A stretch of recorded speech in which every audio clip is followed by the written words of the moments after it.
Mon gendre m'a claqué la porte au nez et a écrasé les gâteaux que j'avais apportés pour mes petits-enfants.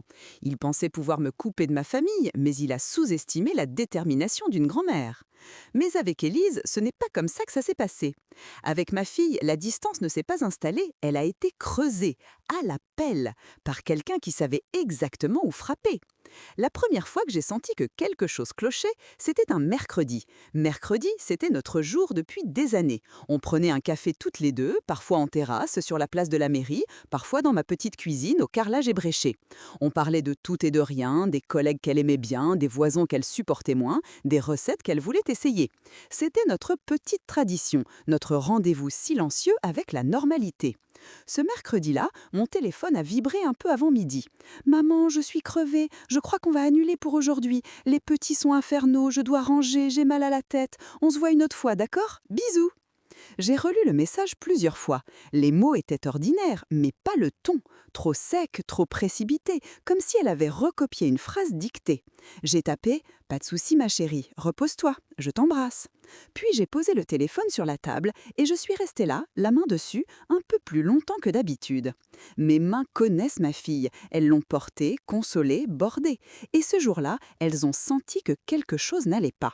Je n'ai pas voulu dramatiser, on ne commence pas une guerre de famille pour un café annulé. Alors j'ai rangé les tasses, je me suis occupée comme j'ai pu et j'ai mis ce malaise sur le compte de la fatigue. La sienne, la mienne. L'époque, peut-être, on trouve toujours une excuse quand on ne veut pas regarder la peur en face. Tout est devenu plus net le samedi suivant. Je vivais à 15 minutes en tram de chez eux, dans un quartier pavillonnaire à l'extérieur de Lyon, avec ses maisons alignées, chacun son petit jardin, sa haie de lambiatuyas, son barbecue rouillé au fond. J'aimais bien amener des choses pour les enfants, des petits riens, un livre trouvé sur un marché, un jeu en bois, une brioche de la boulangerie du coin. Ce samedi-là, j'avais passé la matinée à préparer des petits sablés en forme d'étoile et un camion en bois que j'avais poncé et peint moi-même pour Léo, mon petit-fils, parce qu'il passait son temps à jouer avec des voitures miniatures. Je me souviens encore du poids du sac dans ma main, du froid qui piquait mes joues, des buées que je faisais sur l'air quand je respirais. Je suis arrivée devant leur maison, une jolie maison mitoyenne beige avec des volets gris anthracite, et j'ai sonné, le cœur déjà un peu plus léger à l'idée d'entendre les cris des enfants. « Mamie !» Ce n'est pas Élise qui a ouvert, c'est Julien. Julien, mon gendre. Costume toujours trop ajusté, barbe parfaitement taillée, parfum trop cher. Il m'a accueilli avec ce sourire poli qu'il portait comme une cravate. Par habitude, par convenance, pas par conviction. Il a entrouvert la porte, juste assez pour se glisser entre moi et l'intérieur de la maison. Il tenait la poignée comme on tient une barrière. Ah! Il a baissé les yeux vers le sac que je portais, puis sur moi. « Bonjour !» Son ton n'y était pas. Ni bonjour, ni même indifférence. Juste une irritation mal contenue. « Bonjour Julien. J'ai préparé des sablés pour les enfants et un petit camion pour Léo. Je me suis dit que… » Il m'a coupé net. « Tu n'as pas appelé avant. » Je suis restée là, un peu déboussolée. « C'est samedi, ai-je répondu doucement. Tu sais bien que je passe souvent le week-end. Je pensais… » « Justement, a-t-il répliqué, on essaie d'instaurer un peu de… » Il a cherché le mot, comme s'il feuilletait un manuel. « De cadre, de routine. Venir à l'improviste, ça perturbe les enfants. » Derrière lui, j'ai entendu des petits pas dans le couloir, des voix aiguës. « C'est mamie? C'est mamie ?» Mon cœur s'est serré. J'ai essayé de me décaler, d'apercevoir un bout de pyjama, une petite main, n'importe quoi. Julien s'est déplacé en même temps que moi, tel un rideau qui refuse de s'ouvrir. Ils ont entendu ma voix, ai-je protesté doucement. Laisse-moi au moins leur dire bonjour. Son sourire s'est crispé. Ils sont excités depuis ce matin. On venait juste de réussir à les calmer. Franchement, Marie, ce n'est pas le moment. Qui est-ce ? La voix d'Élise a flotté jusqu'à nous, fatiguée, depuis l'étage. Julien s'est retourné à moitié, sans me lâcher des yeux. C'est ta mère. Je lui dis qu'on n'est pas dispo, a-t-il lancé, comme s'il parlait d'un démarcheur téléphonique. J'ai senti quelque chose se fendre en moi. Élie. J'ai commencé à l'appeler, mais Julien a haussé le ton. « Marie, écoute, a-t-il repris d'un ton docte. On avait dit qu'on s'organiserait.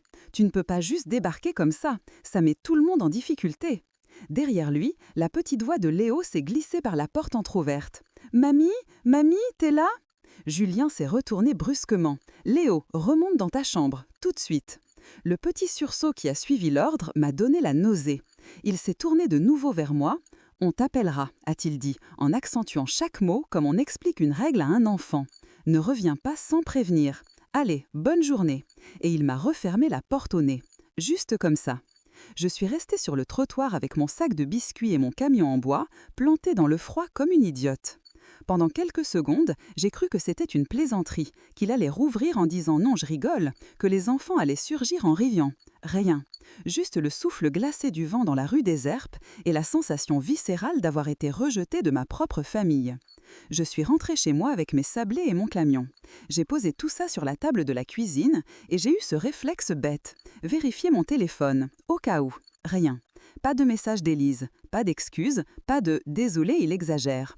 Je me suis fait du thé, j'ai laissé refroidir sans y toucher.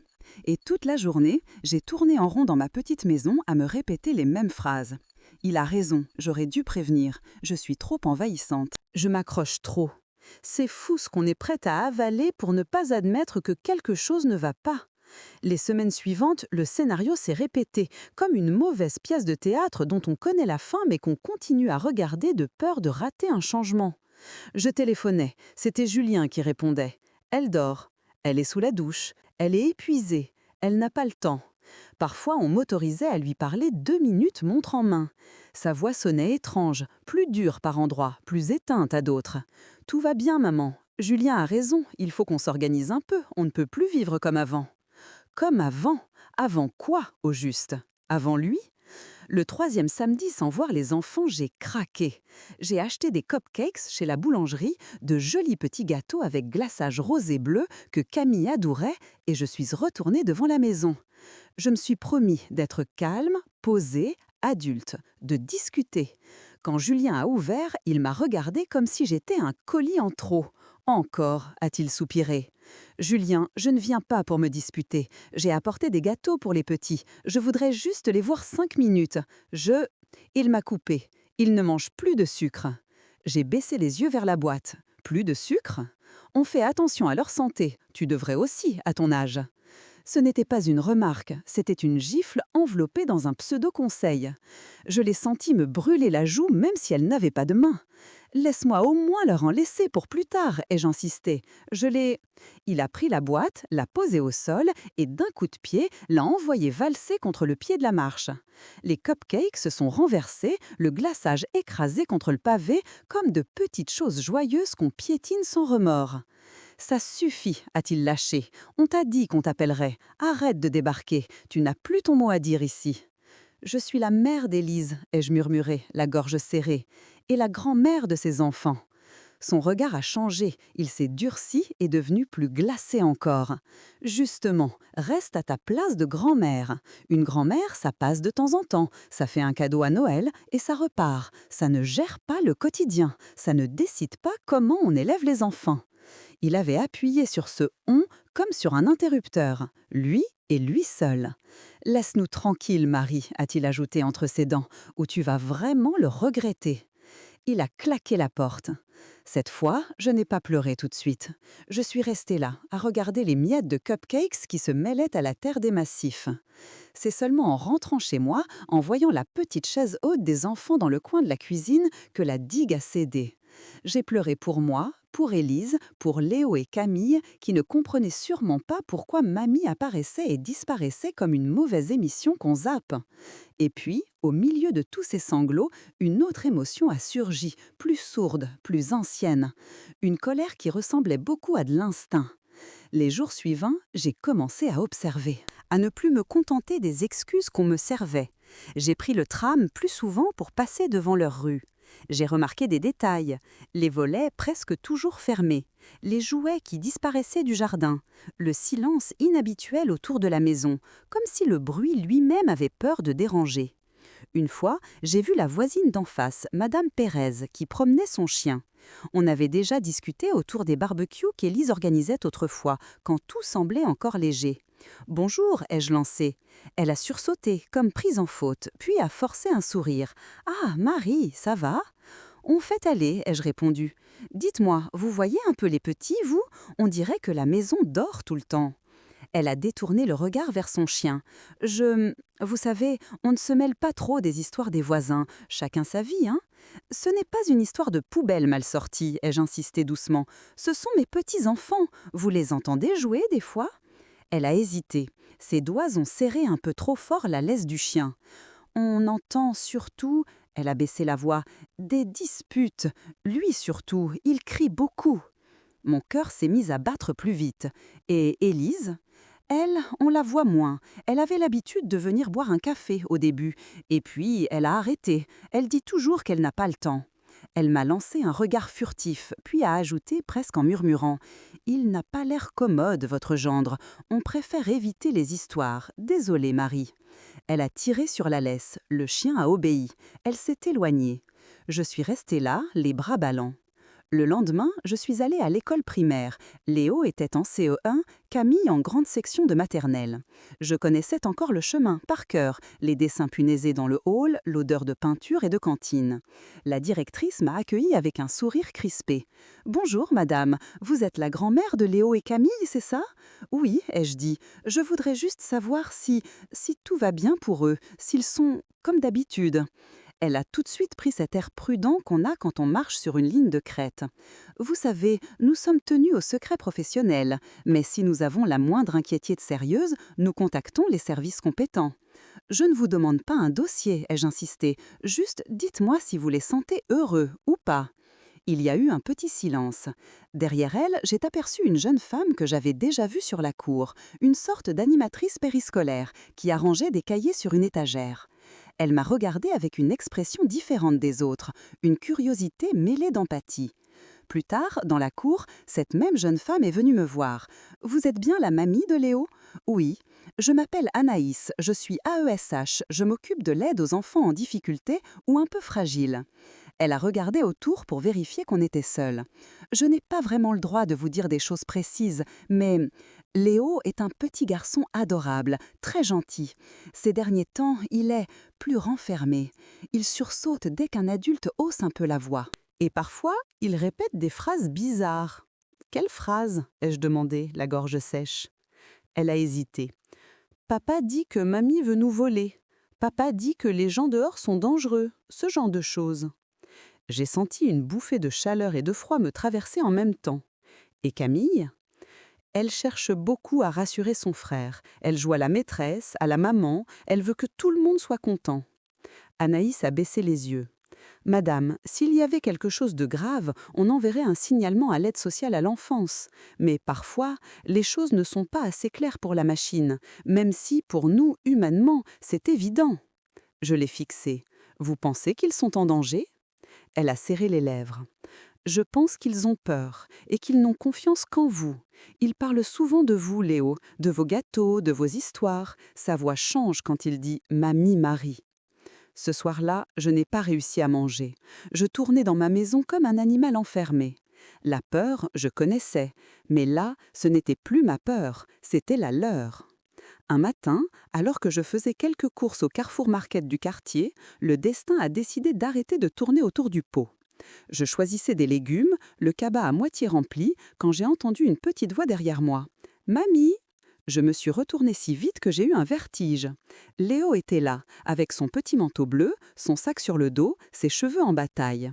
Il avait l'air content de me voir, mais quelque chose dans son regard restait sur le qui-vive, comme un chat qui sort la tête de sa cachette. Léo, mon cœur. Je me suis penchée pour le serrer dans mes bras.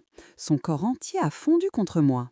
Il sentait le froid et le chocolat chaud, ce mélange typique des enfants en hiver. « Qu'est-ce que tu fais là, tout seul ?»« Je ne suis pas tout seul, a-t-il répondu. Maman est à la caisse, elle m'a envoyé chercher du pain. Il parlait vite, comme s'il avait peur d'être interrompu. Puis son regard a glissé vers mon manteau, vers ma poche, il s'est rapproché un peu plus, a glissé un petit papier plié dans ma main, sans un bruit. « C'est quoi ?» ai-je demandé en murmurant. « Regarde pas maintenant, a-t-il chuchoté, après. » Il a serré fort ma main une dernière fois, puis la voix d'Élise a résonné au loin, nerveuse. « Léo, Léo, t'es où ?» Je l'ai vu au bout du rayon, caddie chargé, mine fatiguée, cheveux attachés à la va-vite. Ses yeux sont tombés sur moi et j'ai vu, l'espace d'une seconde, 3 émotions défiler. La surprise, la honte, la peur. « Maman !» Elle a avancé, les doigts crispés sur la poigne du chariot. « Qu'est-ce que tu fais là ?»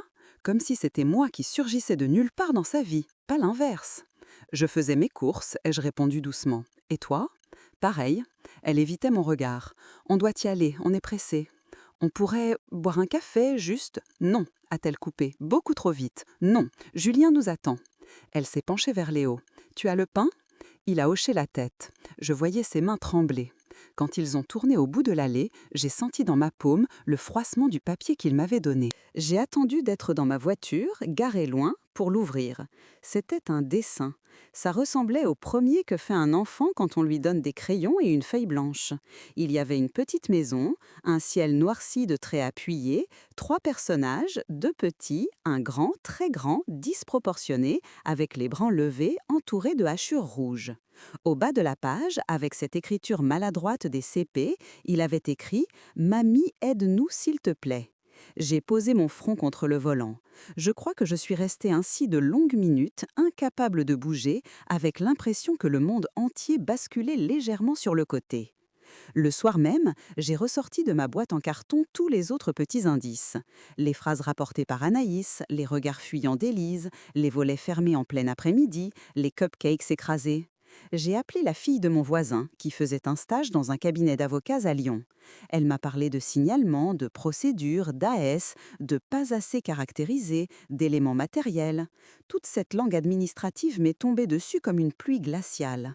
Si vous faites un signalement maintenant, m'a-t-elle expliqué, il y a un risque que ça ne déclenche pas d'enquête faute de preuves tangibles.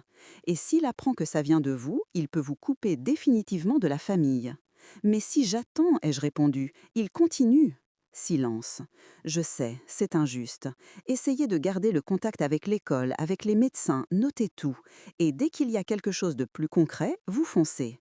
Plus concret, ai-je répété, comme un bleu sur le visage de ma fille. Elle n'a pas répondu. Elle n'avait pas à répondre. On savait toutes les deux. Quelques semaines plus tard, le téléphone a sonné un jeudi matin, alors que je regardais distraitement une émission de cuisine sans vraiment écouter. « Allô, Madame Meyer ?»« Oui. Ici le service des urgences de l'hôpital Édouard Herriot. Vous êtes bien la mère de Madame Élise Meyer, épouse Carrel ?» Mon sang s'est glacé. « Oui, qu'est-ce qui se passe ?»« Votre fille a été admise ce matin. Elle a fait une chute dans les escaliers, selon son mari. Elle est stable, mais on aurait besoin d'un proche pour les formalités. Vous pouvez venir ?» Je n'ai même pas pris le temps de réfléchir. J'ai enfilé mon manteau, attrapé mes clés, ma carte vitale et j'ai couru jusqu'à l'arrêt de tram. Pendant le trajet, tout vibrait. Les vitres, le sol, mon cœur. J'avais l'impression que la ville entière respirait trop fort. À l'accueil des urgences, l'odeur de désinfectant m'a frappée, familière et inquiétante. Une infirmière m'a conduite dans un box. Quand j'ai vu Élise, j'ai cru que quelqu'un m'enfonçait une main glacée dans la poitrine. Elle avait un œil gonflé, une joue violacée, des égratignures sur le bras, une attelle au poignet. Branchée à une perfusion, un moniteur émettait des bips réguliers à côté d'elle. Elle avait l'air plus petite que jamais, ratatinée dans le lit trop grand. « Ma chérie !» Elle a tourné la tête, lentement, comme si chaque centimètre lui coûtait. Ses yeux ont rencontré les miens, se sont emplis de larmes. « Maman !» a-t-elle murmuré. Je me suis approchée pour prendre sa main. Sa peau était froide comme la porcelaine. « Qu'est-ce qui t'est arrivé ?» Elle a ouvert la bouche. Un instant, j'ai cru qu'elle allait parler. Mais une ombre s'est glissée dans le champ de ma vision. Julien était là, adossé au mur du fond, les bras croisés, visage fermé. « Elle est tombée dans l'escalier, a-t-il dit, sans me saluer. Je l'ai trouvée par terre. J'ai tout de suite appelé le SAMU. » Je l'ai ignoré. « Où ont-ils mal tes escaliers, Élise ?» ai-je demandé doucement. « Ils t'ont frappé seulement d'un côté comme par hasard ?» Elle a serré ma main si fort que ses jointures sont devenues blanches. « J'ai glissé, maman, c'est tout !» Le mensonge m'a brûlé les oreilles. Pas parce que je ne le croyais pas, mais parce que je sentais à quel point elle avait peur de dire autre chose. Une infirmière est entrée à ce moment-là, une femme brune aux yeux vifs. Elle a vérifié les constantes, l'air concentré, puis, comme si elle prenait une décision en quelques secondes, elle m'a jeté un coup d'œil rapide. « Madame, a-t-elle dit à voix basse, pourriez-vous venir un instant? On a besoin de vous pour quelques papiers. » Elle ne m'a pas emmenée vers le bureau. Elle m'a menée dans une petite salle à côté, une sorte de salle de pause, avec une machine à café et des chaises en plastique. Elle a fermé la porte derrière nous. « Je ne devrais pas vous dire ça, a-t-elle commencé, mais je suis aussi une femme et une mère. Les blessures de votre fille, elle a soupiré. Elles ne sont pas franchement compatibles avec une simple chute dans des escaliers. » J'ai senti mes jambes se dérober. Je me suis agrippée au dossier d'une chaise. « Qu'est-ce que vous voulez dire ?» L'angle, la force, la position des hématomes. On voit ça souvent, trop souvent. Officiellement, on note ce qu'elle nous dit. Officieusement, on ouvre de grands yeux et on espère que quelqu'un va finir par parler. Elle refuse de dire la vérité? L'infirmière a hoché la tête. Elle a très peur. Quand vous êtes arrivé, j'ai vu son regard se poser sur son mari. C'est lui qui la surveille, pas nous. Une autre vague de colère, chaude, brûlante, s'est levée en moi. Vous allez faire un signalement? Le médecin est en train de rédiger ce qu'on appelle un certificat de coût des blessures.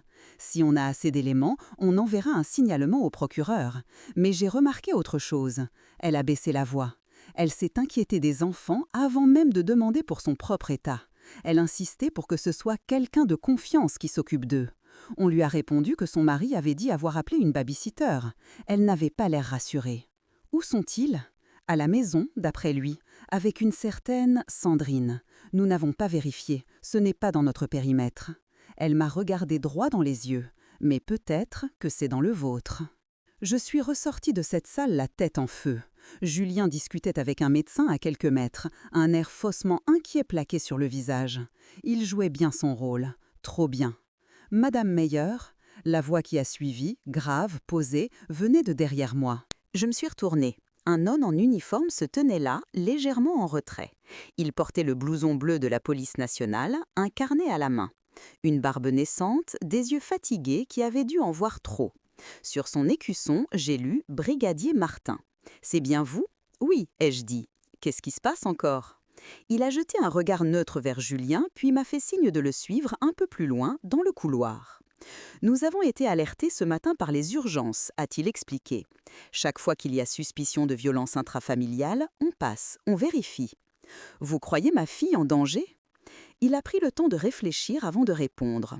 Disons qu'il y a suffisamment d'éléments pour se poser des questions. Et ce n'est pas la première fois qu'on a un signalement sur cette adresse. Je l'ai fixé, stupéfaite. Comment ça, pas la première fois? Il a baissé la voix. Il y a eu un appel anonyme il y a quelques mois. On a fait un passage, mais à l'époque, madame disait que tout allait bien, monsieur avait réponse à tout, les enfants semblaient, disons, intimidés, mais pas blessés. C'est compliqué, vous savez. Sans plainte, sans blessure visible, on ne peut pas grand-chose. Et maintenant? Il a sorti un petit carnet, l'ouvert à une page marquée d'un trombone. Ce matin, juste après l'arrivée de votre fille, on a reçu un autre message via la plateforme de signalement en ligne. C'est ce qui m'a poussé à venir plus tôt que prévu. Il a passé le pouce sur la page, comme s'il hésitait à me la montrer, puis a relevé les yeux vers moi. Le message était très court, avec des fautes comme écrit par un enfant, mais très clair. Qu'est-ce qu'il disait, ai-je demandé, la voix éraillée. Il inspirait. « Mon papa est méchant avec maman. Il crie tout le temps. On a peur. Dites-le à mamie, elle va nous sauver. » Les murs ont semblé reculer autour de moi. Je me suis agrippée à la rampe du couloir. « Mamie » ai-je répété. « Ils ont écrit mamie. » « Oui » a dit doucement le policier. « Dites-moi, Madame Meyer, êtes-vous prête à nous aider à sortir ces enfants de là, si tout cela se confirme ?» Je n'ai même pas réfléchi. « Oui ». Il a hoché la tête. Alors il va falloir être forte, parce que la prochaine étape, c'est une visite au domicile, avec vous. Je me souviens à peine du reste de l'après-midi. Les signatures, les allers-retours, les regards glacés de Julien, les coups d'œil de l'infirmière qui, sans un mot, me soutenait du regard. Ce que je revois très clairement, en revanche, c'est le trajet en voiture de police jusqu'à la maison d'Élise et Julien. Je n'étais pas à l'arrière, menottée. J'étais devant, à côté du brigadier. Pourtant, la sensation ressemblait étrangement à celle d'un transfert entre deux destins possibles. La version où je ferme les yeux pour préserver la paix et celle où je les ouvre, quitte à déclencher une tempête. « On va se présenter calmement », expliquait le brigadier Martin. « Si les enfants ouvrent, vous parlez d'abord, ils vous connaissent. Si monsieur est là, on le gère nous, vous restez derrière. Et s'il n'est pas là, ce serait presque mieux. Mais on verra, on ne présume de rien, on constate. » Dans ma poche, les dessins de Léo se froissaient contre maman, comme un cœur battant. Quand la voiture s'est arrêtée dans la rue familière, tout m'a paru différent. Les maisons semblaient plus grises, les rideaux plus lourds. Il était environ 17 heures, et pourtant aucun bruit de ballon, de vélo, de cris d'enfants ne montait des jardins. La maison d'Élise se dressait là, comme d'habitude, mais je la voyais sous un autre angle. Pas comme chez eux, mais comme une scène de crime. Le sol neutre sur lequel se jouait un drame invisible. Les policiers sont descendus les premiers. Je les ai suivis, les jambes tremblantes. Le brigadier a frappé à la porte fermement. « Police nationale, ouvrez s'il vous plaît !» Pas de réponse. Il a frappé plus fort. « Police nationale, c'est un contrôle de situation !» Toujours rien. Je sentais mon cœur cogner dans ma poitrine. « Laissez-moi essayer », ai-je murmuré. Je me suis approchée, j'ai collé ma main contre le bois, comme si je pouvais traverser la matière par la chaleur. « Léo, Camille, c'est mamie, mes chéris, ouvrez-moi !» Un silence. Puis, très faible, un chuchotement étouffé. Des petits pas. Une clé qui tourne maladroitement. La poignée s'est baissée, la porte s'est entr'ouverte. Léo était là, plus pâle que jamais, les yeux grands ouverts. Derrière lui, j'ai aperçu Camille, agrippée au bas de son t-shirt, un doudou écrasé contre sa poitrine. « Mamie !» a soufflé Léo. Je me suis accroupie pour être à leur hauteur. « Mes trésors, vous êtes seuls ?» Il a hoché la tête. « Papa est parti, il n'y a pas de dame. » Depuis quand ? Il a jeté un coup d'œil vers l'horloge du micro-ondes derrière lui. Il est parti après le déjeuner, on avait encore le dessin animé. Le brigadier a regardé sa montre. Plus de 4 heures. 2 enfants de 5 et 8 ans, seuls, pendant tout ce temps. « On peut entrer ?» a demandé doucement le policier. Léo a hésité un instant, puis il a ouvert la porte en grand. « Oui. » L'intérieur de la maison m'a fait l'effet d'un coup de poing. Ce n'était pas le bazar joyeux d'une famille débordée, c'était autre chose. Des piles de linge jetées en vrac, de la vaisselle sale, une odeur de nourriture oubliée, un trou dans le placo du couloir, comme si quelqu'un avait frappé contre le mur de toutes ses forces. Le brigadier a fait signe à son collègue de faire un tour complet. Ils ont ouvert les portes, vérifié les pièces, les placards, les toilettes. Personne. Pendant ce temps, je serrais les enfants contre moi. « Vous avez mangé quelque chose ?»« Une compote, » a dit Camille, « mais j'avais peur d'ouvrir le frigo. » Il a dit qu'il revenait vite, a ajouté Léo, mais le soleil s'est couché et il n'était toujours pas là. Je sentais leur petit corps trembler. La dame de l'aide sociale à l'enfance, arrivée entre-temps, a parlé doucement, s'est accroupie, a posé des questions avec des mots simples. Les enfants ont répondu comme ils pouvaient, mélangeant des bribes de phrases, des bouts de vérité, des réflexes de protection. « Papa crie beaucoup ?»« Oui. » « Il casse des choses ?»« Des assiettes, le mur, là, la télé une fois. »« Il tape sur qui ?» Silence. « Je veux pas dire, » a murmuré Camille. « On a peur qu'il revienne, » a chuchoté Léo. Je les serrai plus fort. « Vous n'allez plus avoir peur, je te le promets. » Ce moment-là, précis, a été suspendu, comme un fil tendu entre l'avant et l'après. La suite a été rapide et lente à la fois. Rapide dans les gestes, les policiers qui discutaient, la dame de Laz qui m'expliquait qu'ils allaient être confiés temporairement à un tiers de confiance, en l'occurrence moi, en attendant la décision du juge le lendemain.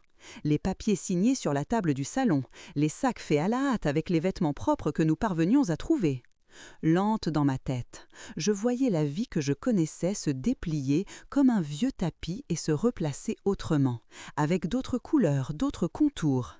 Je revois encore Léo, planté au milieu de sa chambre, regardant autour de lui comme s'il devait choisir quelle partie de sa vie prendre avec lui.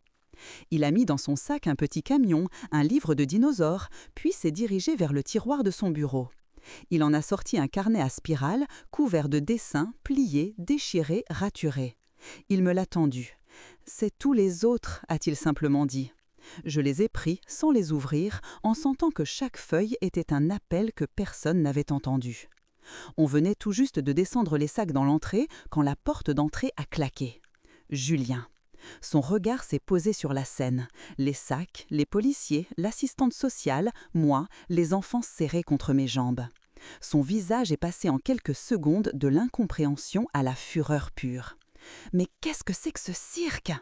Le brigadier Martin s'est avancé, joignant ses mains dans un geste calme. « Monsieur Carrel, nous sommes ici dans le cadre d'un contrôle de situation.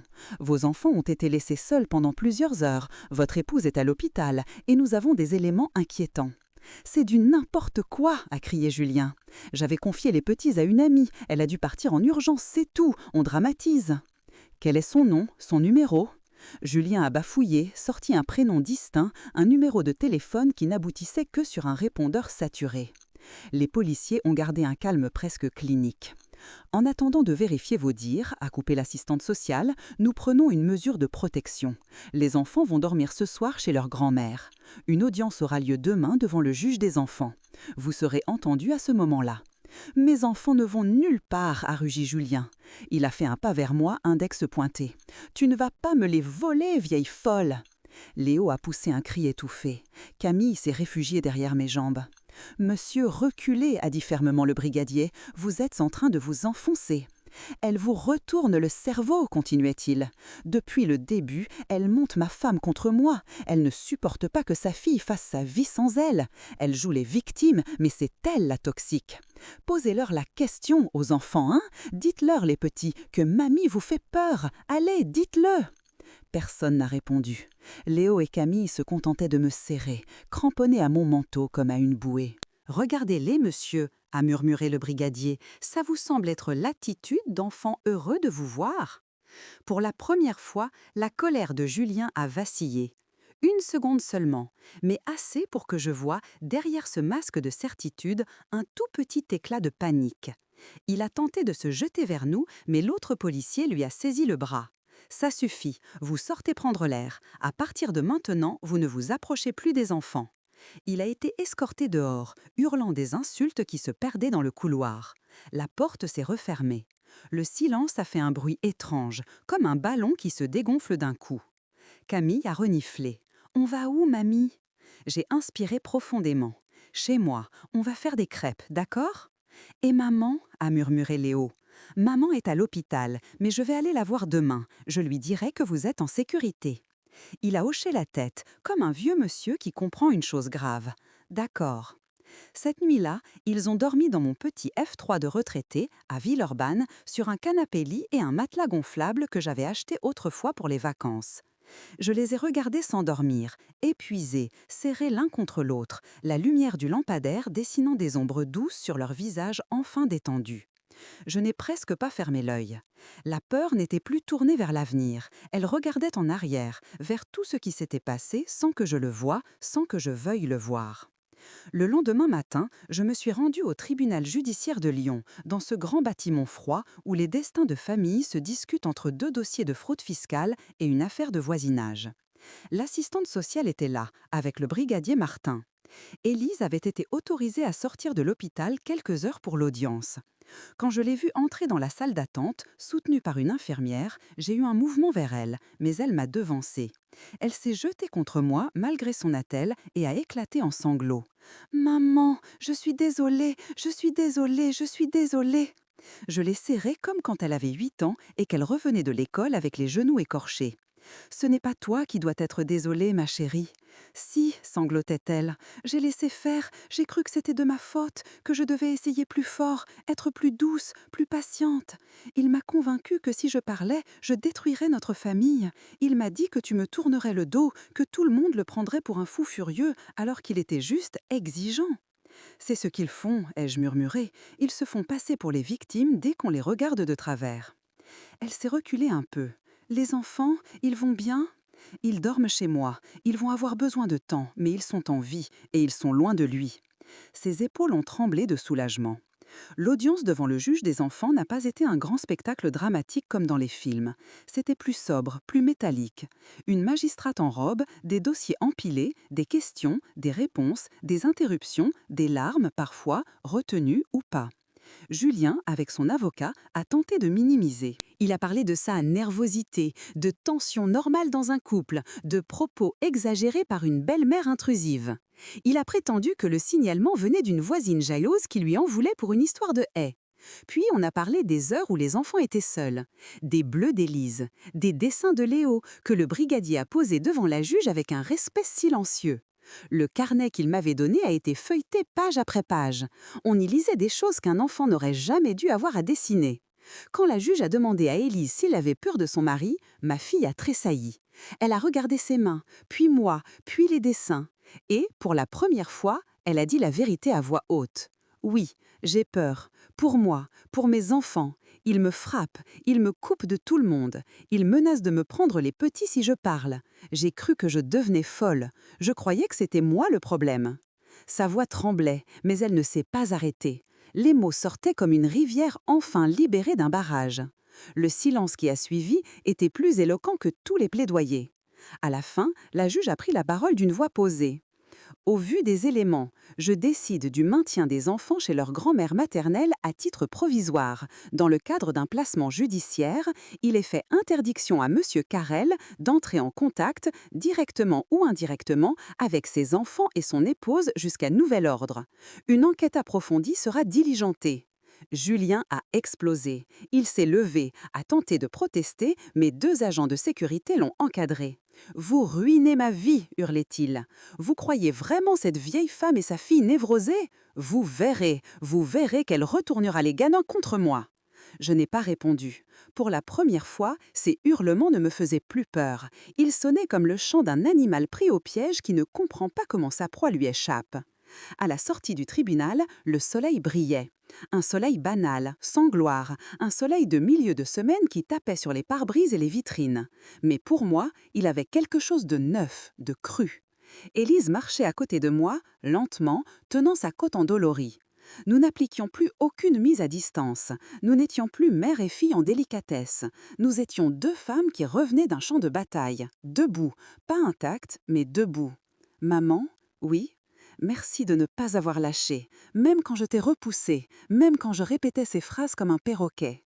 J'ai passé mon bras autour de ses épaules avec précaution. On ne lâche pas ses enfants, même quand ils se trompent de camp provisoirement. Tu reviendras à la maison ce soir ? Elle a hoché la tête. Si tu veux bien de moi. Je veux bien de toi et de ton désordre et de ta peur, de tout. On va tout ranger petit à petit. Quand nous sommes arrivés chez moi, Léo et Camille jouaient avec des Legos sur le tapis du salon. Dès qu'ils ont vu leur mère, ils ont bondi. Léo s'est accroché à sa taille, Camille à son cou. Ils parlaient tous en même temps, des mots confus de soulagement, de « Maman, on a fait des crêpes avec mamie, il y a même du sirop d'érable, on a dormi dans le salon, c'était comme un camping. » Élise s'est mise à pleurer en riant, en les embrassant. « Je suis là, mes amours. Je ne pars plus, je vous le promets. » Ces soirs-là, ma petite maison a accueilli plus de monde qu'elle n'en avait vu depuis des années, mais elle ne m'avait jamais semblé aussi vaste. Il y avait des valises improvisées dans l'entrée, des vêtements qui séchaient sur le dossier des chaises, des dessins collés aux magnettes sur le frigo, des murmures dans le couloir, une lumière allumée dans ce qui avait été la chambre d'Élise quand elle était petite, puis une chambre d'amis, puis une pièce à tout faire, et qui redevenait maintenant un refuge. On a mangé des pâtes, très simples, avec du beurre et du gruyère râpé. Les enfants avaient l'impression que c'était un festin. Ils riaient, se coupaient la parole, me demandaient de raconter encore l'histoire de la fois où Élise avait raté ses crêpes en mettant du sel à la place du sucre. Plus tard, une fois les petits couchés, quand la maison a repris un souffle plus régulier, Élise et moi sommes restés à la table de la cuisine, avec 2 tasses de tisane fumante. « Tu sais ce qui me fait le plus mal ?» a-t-elle dit. « Ce n'est même pas les coups. C'est que je me suis éloignée de toi sur ses ordres, que je t'ai croyé toxique parce qu'il me répétait que tu l'étais. J'ai laissé nos rendez-vous du mercredi mourir. J'ai laissé se casser ce qui n'aurait jamais dû se casser. Et pourtant, ce qui t'a finalement sauvé, c'est ce lien-là, ai-je répondu, celui qu'il n'a pas réussi à tuer. Quand Léo a eu peur pour de bon, il n'a pas appelé la police. Il a écrit à sa mamie.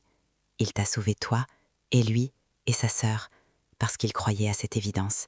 Mamie va nous sauver. Elle a posé sa tête sur mes épaules, comme quand elle avait encore des nattes. C'est bizarre, hein, que ce soit lui, le petit, qui ait eu le plus de courage. Les enfants sentent avant les adultes, ai-je murmuré. Et ils ont parfois la naïveté nécessaire pour faire ce que nous, on hésite à faire. Les mois qui ont suivi n'ont pas été un conte de fées. Il y a eu des rendez-vous au commissariat, des expertises, des coups de fil d'avocat, des lettres recommandées. Des cauchemars la nuit, des crises de panique à la vue d'un homme qui levait un peu trop le bras pour attraper quelque chose. Des séances chez le psy, pour les enfants, pour Élise, parfois pour moi aussi. Julien a continué à jouer la victime, à parler de complot, de justice féministe, de matriarcat toxique. Il a tenté de contourner l'interdiction de contact avec des comptes anonymes sur les réseaux sociaux, des mails. Mais il y avait désormais autour de nous un filet que nous n'avions pas avant. Des policiers, des assistantes sociales, des enseignants, des voisins qui avaient arrêté de détourner le regard. Petit à petit, sa voix a cessé d'être la seule à raconter notre histoire.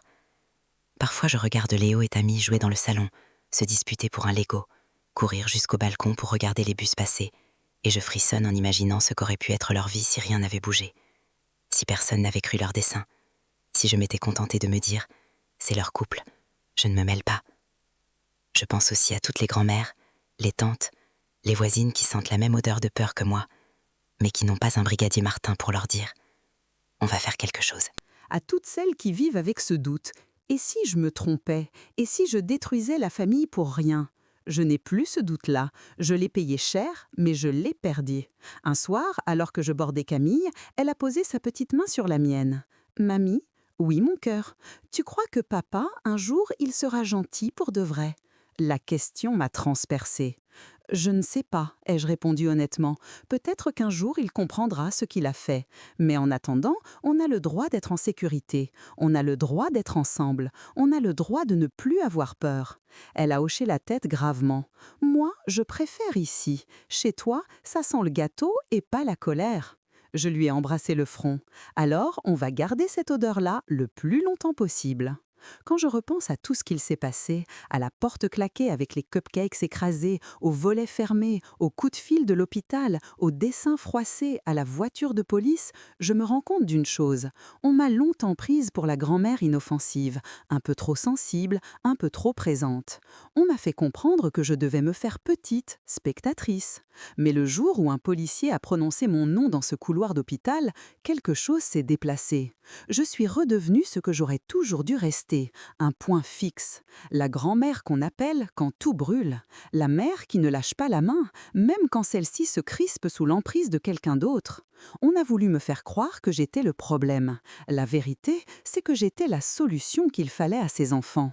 Et quand la nuit est vraiment noire, quand parfois les souvenirs remontent comme des bulles désagréables, je repense à cette phrase, écrite en lettres tremblantes sur l'écran d'un ordinateur dans un coin de salle informatique d'école. « Dites-le à mamie, elle va nous sauver. » Ils avaient raison. Je les ai sauvés autant qu'ils m'ont sauvé, eux. De la résignation, du silence, de l'idée que passé un certain âge, on ne peut plus rien changer. Alors maintenant, tous les mercredis, je prépare un café. On a retrouvé notre jour, Élise et moi, sauf qu'il y a souvent 2 tasses de plus, avec du chocolat chaud, des moustaches blanches, des miettes sur la nappe et des crayons de couleur étalés partout. Et si quelqu'un un jour essaie de m'expliquer encore une fois que je m'en mêle trop, je saurai quoi répondre. Je n'ai peut-être pas le pouvoir de changer le monde entier, mais j'ai changé le leur, et ce n'est déjà pas si mal.